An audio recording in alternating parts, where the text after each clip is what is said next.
A strange thing has happened inside the modern home. We have more sprays, more wipes, more tools, more baskets, more storage bins, more specialty cleaners, and more advice than any generation before us. Yet many homes still feel like they are always one step away from disorder. Counters fill up fast. Laundry waits in piles. Bathroom products spread across every surface. A kitchen can look used up by noon, even after being cleaned the night before. For a lot of people, cleaning now feels less like a rhythm and more like a constant recovery operation. And that is what makes the 1950s home so interesting. Those homes were often smaller.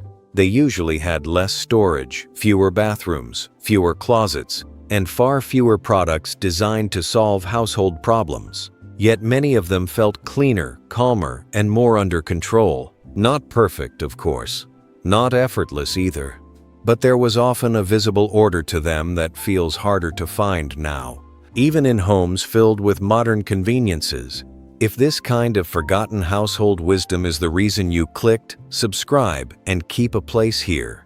These old routines still have plenty to teach us, especially when they help explain why so many ordinary homes once felt steady with so much less. The first thing to understand is that 1950s homes often stayed cleaner because mess was interrupted early. Women were not waiting for the house to fall apart and then trying to rescue it with a long cleaning session. In many homes, the work was spread across the day in small, repeated actions that kept dirt, clutter, and disorder from gaining too much ground. That difference matters. A home feels very different when cleaning is built into daily movement instead of saved for later. That does not mean the era was easy. For many women, the same habits that created order also created pressure. A clean home was often treated as proof of discipline, respectability, and care. So this was not some magical age of cheerful effort and endless free time. Still, the systems themselves were real, and many of them worked because they were simple enough to repeat without much debate. People did not need to stand in an aisle and choose between 20 products to solve one problem. They were more likely to rely on a few dependable tools, a set order of tasks, with a strong sense of what had to be done before the day moved on. That rhythm began with the way the home itself was used. A smaller house leaves less room for neglect to hide. When rooms are compact, when storage is limited, and when a family shares more of the same space, clutter becomes noticeable much faster. That may sound like a disadvantage, but it often forced a kind of discipline. A chair could not become a second closet for long.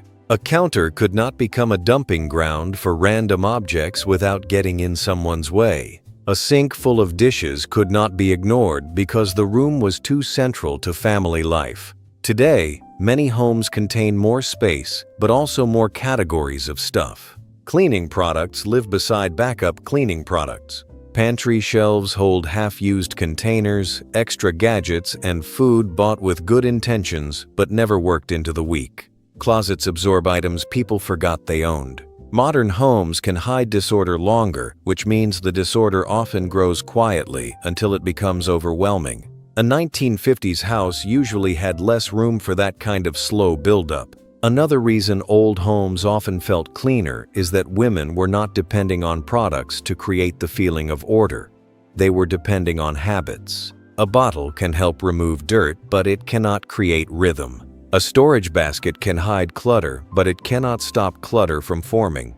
What kept many homes under control was not a miracle cleaner under the sink. It was the repeated decision to reset a room before leaving it, put things back while moving through the day, and treat ordinary upkeep as part of daily life instead of a separate project. That is also why the old home often looked simpler to the eye. There was usually less visual noise.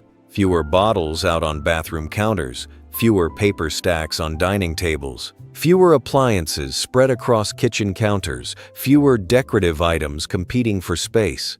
This did not happen because families had no possessions at all. It happened because space was limited, replacement was not always immediate.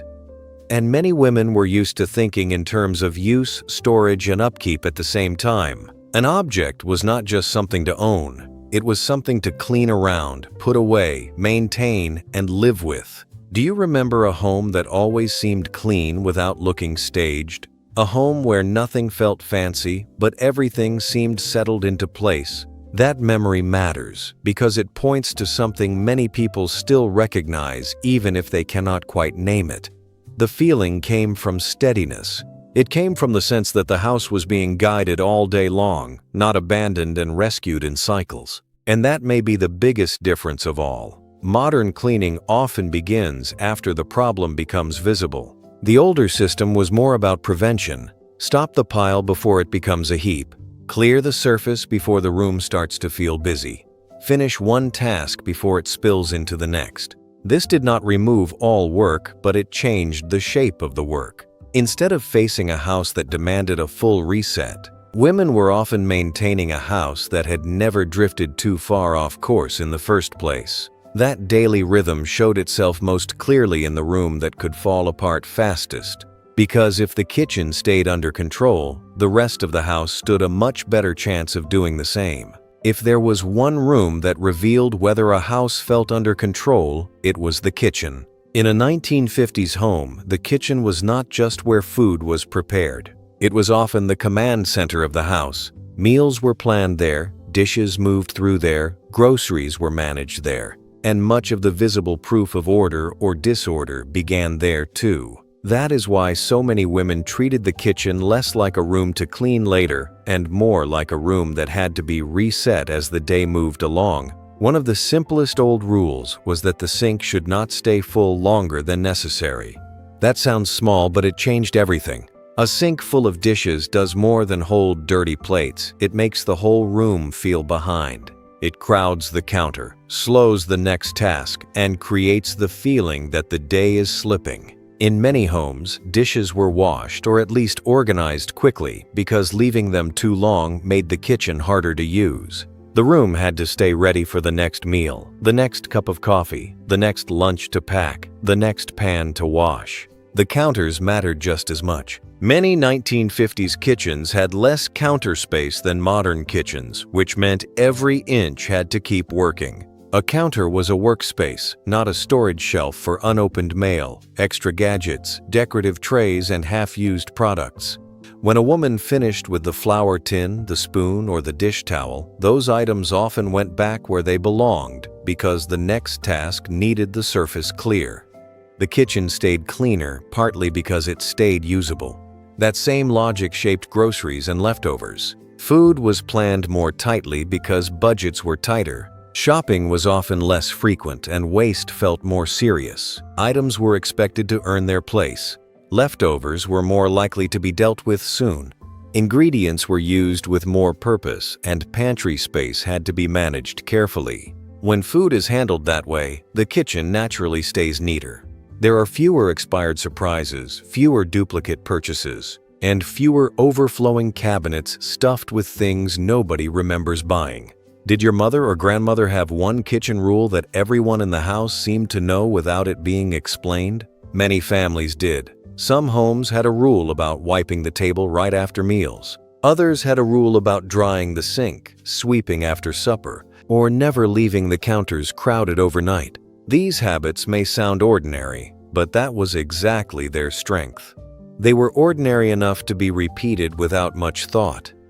The bathroom followed a similar pattern.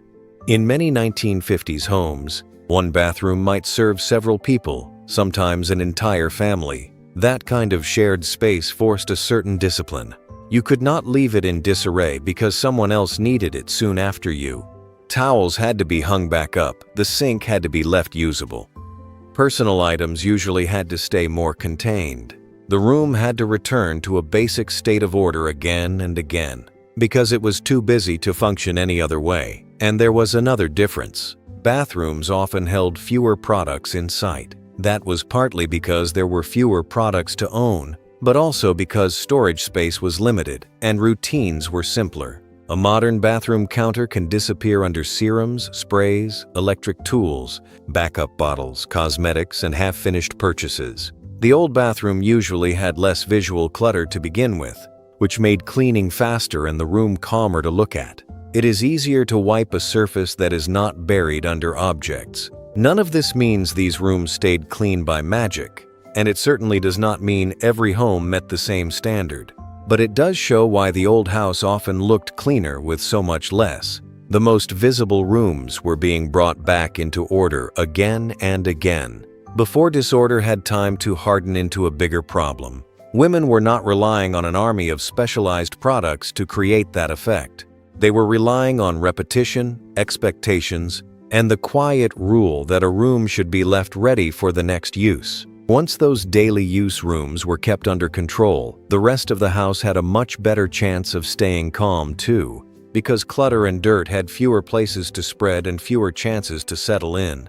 The same pattern showed up in the bedroom, even if people did not always notice it as clearly. A bedroom can become messy in very quiet ways. One blouse lands on a chair, shoes stay by the bed, a robe hangs over the door, a drawer becomes too full to close smoothly, so things begin living outside of it. That kind of disorder feels small at first, but once it gathers, the whole room starts to feel heavy. In many 1950s homes, bedrooms were less likely to drift that far because there were fewer items to manage and stronger habits around putting things back. Part of that came down to closets. Most closets were smaller and wardrobes were tighter. People usually owned fewer everyday outfits, fewer shoes, fewer seasonal extras, and far fewer items bought on impulse. Clothes had to work harder. A dress might be worn in several settings with small changes. Children's clothes were handled carefully because replacements were not always easy or cheap. The result was not just thrift, it was less household chaos. When a room contains fewer garments, fewer accessories, and fewer loose personal items, there is simply less to spill out onto the floor, the bed, or the nearest chair. Beds also mattered more than they might seem to us now. In many homes, making the bed was one of the first signs that the room had been brought into order for the day. That one act changed the look of the whole space. A made bed turns the largest object in the room into something calm instead of something that looks unfinished. It also discourages the slow spread of clothes, newspapers, shopping bags, and random objects across the surface. The room may not be spotless, but it immediately feels steadier. Windows were often part of that morning rhythm too. A room might be aired out, curtains adjusted, and surfaces quickly straightened. These were not dramatic tasks. That is the point. They were small enough to happen often, and because they happened often, the room did not slide so easily into neglect. Modern homes often wait for a big cleaning day to deal with bedrooms, which means dust, clutter, and stale disorder can linger far longer than people realize. Laundry tells the same story even more clearly. Today, laundry is often treated as a mountain that appears all at once. Hampers overflow, clean clothes sit unfolded, and extra garments pile up because people own enough to postpone dealing with them. In the 1950s, laundry was hard work. It took time, effort, planning, and physical labor. That made families more aware of every shirt, towel, sock, and sheet in circulation. Clothing was not just worn and tossed aside without thought. It had to be washed, dried, folded, ironed, mended, and put away. Because laundry demanded so much, old households often built stronger habits around preventing it from getting out of hand. People changed with more awareness. Clothes were cared for longer. A torn seam might be fixed instead of ignored. A garment might be brushed, aired, or worn again before being dropped into the wash. Linens were handled with more intention too. This was not because people enjoyed extra labor. It was because the labor made waste and disorder harder to ignore. Would your home feel different if everyone inside it owned a little less and managed what they had a little more carefully? That question gets to the heart of the difference. Modern abundance often looks like comfort, but it also creates hidden cleaning work. Every extra shirt becomes one more thing to wash, fold, store, and sort. Every extra blanket, basket, and backup item adds another layer to maintain. The more a home holds, the more chances there are for disorder to form quietly. In corners nobody notices at first. So when people remember older bedrooms and laundry rooms feeling calmer, they are often remembering the effect of limits. Not glamorous limits, not romantic limits. Just ordinary ones, smaller closets, fewer garments, stricter upkeep. and rooms that could not absorb neglect forever. And once those limits shaped the private spaces of the house, another habit made the whole system hold together. The quiet evening reset that prepared the home for morning before the day was fully done. By the end of the day, many 1950s homes were not being saved by one final burst of heroic cleaning. They were being steadied by a handful of small actions that kept the next morning from starting in confusion. This may be the most overlooked reason old homes often felt cleaner. The work did not stop at supper and then wait to become tomorrow's problem. In many houses, evening brought a quiet reset. Dishes were finished or at least brought under control. Chairs were pushed in, counters were cleared. Clothing for the next day was considered.